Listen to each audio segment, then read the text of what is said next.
being a theology student, we are trained mindset to be in the district. We are mindset to be serving at the mountains, to the humble churches in the Philippines, preaching, walking, crossing rivers. That's our mindset. And our professors are telling that that is the happiness of serving. You must be in the district, and you must be there for 20 to 30 years at the district, walking on that muddy street. And in our hearts, as a student, everything is put in our mind. And our professor said, now when you grow old, just like Paul, you are working long in preaching the ministry, probably you will be put in prison. And our imprisonment will be, if you're too old, you will be in the conference as leaders, writing something, leading. So that is the life of the theology student that was set in our minds, that on our 20 to 30 years, we must be in the district because we are still strong. And if we become old and wise, probably, if you're wise enough, you will be in the conference, one of the officers, or leading a big church. But everything in our mind, we are preaching in a church which is at the mountain or at the district. And our professor is telling us there is great happiness at the district. That's why when I was in Mountain View College, every Sabbath we are assigned to be leading a church. You will be a church pastor. So what I did is, of course, I've experienced some big churches, but I spend more of my time to be at the mountain churches. One church that I really spend more, I think 2 years, is that it's a 4 hours hiking distance from Mountain View College. And I really enjoy and I really experience, even though the church has no walls, only the roof, but I could see the happiness of the members receiving the message of God. And I really feel the happiness, even though walking to the church for 4 hours, when I reached there, I could see the happiness. I think the same happiness what the disciples and the missionaries before experienced. But when I was in my senior years, I realized that it's difficult for us to be at the district. Because if you will apply at our conferences, our mission, there would be around 10 to 20 fresh graduates who are online to apply. Imagine how many. And it would be lucky that in 1 year, there would be one pastor that will retire. So you could see the very narrow opening for us fresh graduate to be working at the district. And even in my batch, there are around 30 of us only in Mountain View College to graduate that year. And even before that, there are more, 40 to 50 theology students. And we could see how difficult for us to enjoy serving at the district. That's why when we become seniors, they have many plans, whether for us to be studying more, or most of us, what we did before our graduation, we call some of sponsors, family, friends, to sponsor us.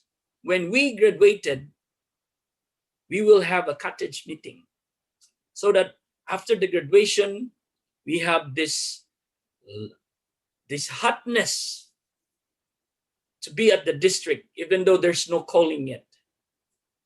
Yes, it happened. There was no calling for me at the district, but I was so blessed to find some sponsors that after my graduation, we had a cottage meeting. And that place was so blessed, and there was a church that was built, and members will be there at the church. But good thing, the leading of God in our life, the sponsors decided, because they know that there's no vacancy at the district, they decided and telling me to go to a further study. And I was so happy. If you will be in God's ministry, if you are working, putting your life in God's ministry, in His work, God is the one who's leading your life. And I'm so happy to it that after the cottage meeting, after we built the church, there was a calling for me to study more. And I was so glad with it.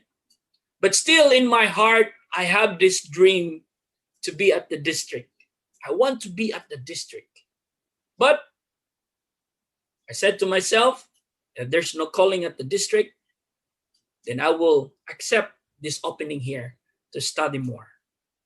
Now, that day came that I pack all my things, ready to go to that school that I'm going to study more. It is a day before that I receive a call from our conference, from the executive secretary. And he called me and he said, "Ardy, we're calling you to be here at the conference, and you will be working at the youth ministry, not the director, but in the ministry, youth ministry work.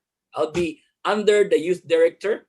I'll be working more on the youth, the camps, the sports, and the cottage meeting that will be led by the youth." Now, I was in a crossroad of decision in my life. Everything, my papers are there. The school is ready for me to attend the school. And it was hard for me to have that decision. Of course, I was on my knees praying to God, "Lord, this is my dream.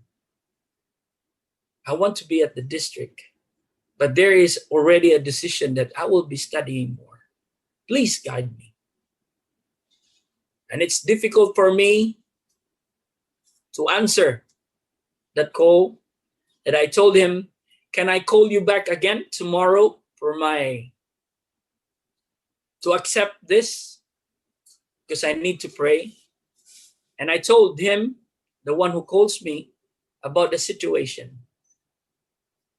And yes, the next day, I don't know what to say, but I said, "Pastor, I have decided to study more. But I do believe, and I'm so happy that you called me, because it's my dream to be there and to work at the youth department." So I continued to study. I enjoy studying.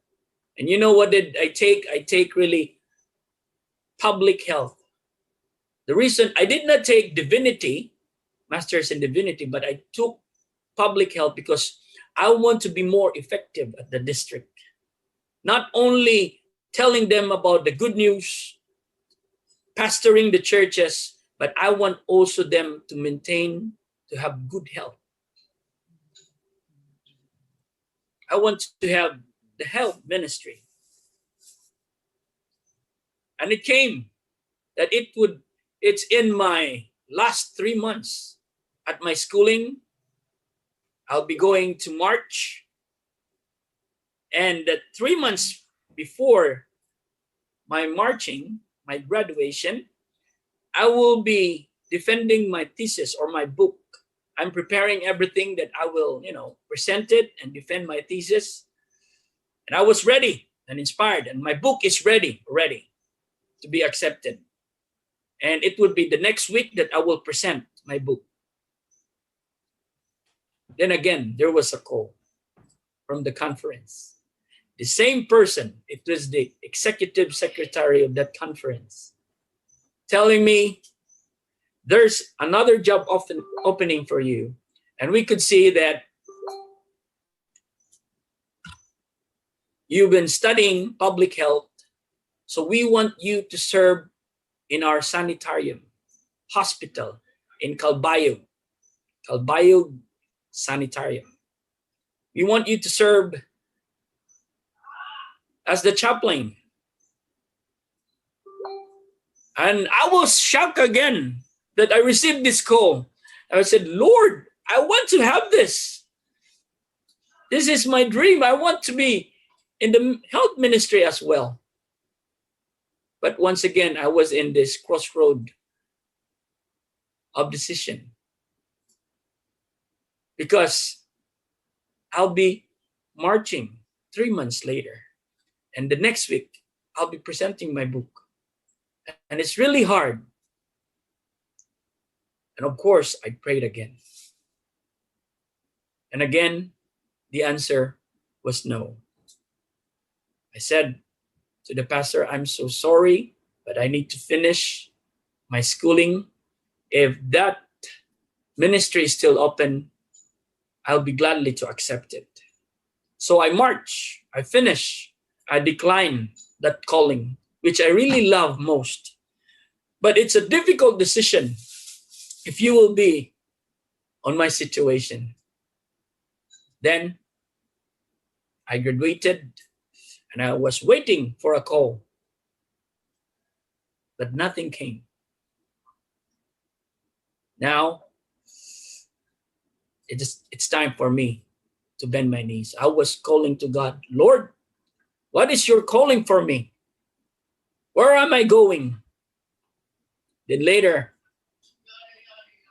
God calls me to go to 1000 MM, 1000 missionary movement. I went there and I realized that the ministry is not only at the district. There is a wide place to tell about Jesus. And when I was in the 1000 MM, I was thinking that I want to be back at the district again. I want to be at the mountain. Because being a missionary, in your mind, you'll be assigned at the mountain. But again, my road, led by God, is different. Instead that I'll be going to the mountain, He leads me to the city. Not only at the city, but in the classroom. You know, this is the thing. If you will be in our ministry, as what my professor said, if you will be in the ministry, you will learn a lot of spiritual gifts. And sometimes you will know what is the main spiritual gift that you will be there. I could see when I was teaching, now I was in the ministry of teaching now. But of course, every Sabbath, I'll try to preach at the church. God showed me the way. Not only to be pastoring a church, but pastoring little kids. I was teaching in kindergarten, elementary, high school, college students, even mothers and fathers, even grandpa I was teaching. And I really enjoy teaching because it's a very good platform for me to tell them about Jesus. And I really enjoy it. And after my 3 years of ministry, almost 3 years, I went back to the Philippines. I prayed to God, Lord, where will I go? And God brought me here in Thailand. When I arrived in Thailand, I could see how vast is the field for the ministry, for them to know. And you know, here in Thailand, most of the people are Buddhists. They don't know about God. So I was here enjoying being a teacher, teaching in the government, at the private school. And still in my mind and in my heart, that in my platform of teaching, still I could tell them about Jesus. And I'm so blessed, not like other teachers here in Thailand, that when they are teaching, their directors, their co-teachers is telling them, don't do that because, you must not tell about Jesus or whatever is that. I'm so blessed that nobody, even my director, is not telling me about that. But what God said, you must be wise. You must be wise how to share God in your classroom. I prayed to God how to share. And there are many ways, through teaching in English, in sports, in everything. And I experienced teaching scout here in Thailand. But, the school director was so happy because the way of my teaching is different from the Thai scouting. Because you know why? Because my scout class is like pathfinding. They were surprised. It was a good and nice plan. Of course, it's a nice way of teaching because it's designed by God. It's pathfinding. And when I teach English, it's different. It's just like a missionary teaching. Before I will teach English, I taught them some Bible songs. And the kids really like it and the parents like it because their kids could sing in English. And then later they asked me about Jesus. And I'm so glad in my experience. I did not have those negative experiences in my life. And I was thinking that this is the place for me now. I became comfortable working in schools here in Thailand. My mind was not there already to be back working in our denomination. I forgot about it. I was so comfortable with my life, my family, even what we call the finance comfort. It's there. But once again, there was a calling to me. And I did not expect that calling. My wife was surfing the net. And there was an opening of the only church school here in Thailand. And she said to me, there was an opening, but the opening is all about science teaching. Science teaching. But I said to myself, Lord, yes, I could teach science, but most of my gift is more on the sports and also in pathfinding. And it's difficult for me, if you are working and doing the ministry and it's not your spiritual gift, it's really difficult to do it and you will not enjoy it. But still my wife said, let's continue. Let's go there. But my heart really is, on burden. But when we go to the church school, I was so surprised. I could see some of my friends, familiar faces. Oh, these are not science teachers. These are PE teachers. These are Pathfinder directors who are applying for this work. And there are 5 of them. Then later I realized what they are calling for the ministry and teaching here in this school that I'm working now is the spiritual gift that God has given me to be with the youth. Right now, I'm teaching Bible, sports, and teaching Pathfinder classes. I was thinking that I will not be back to the ministry. I was thinking I will not be working in our denomination, but God leads me here in His ministry. I want to share you the Bible text is found in John chapter 15, verse 16. It says, "You did not choose me, but I chose you and appointed you to go and bear fruit that will last. Then the Father will give you whatever you ask in my name." Brothers and sisters, my fellow missionaries, let's continue to serve God.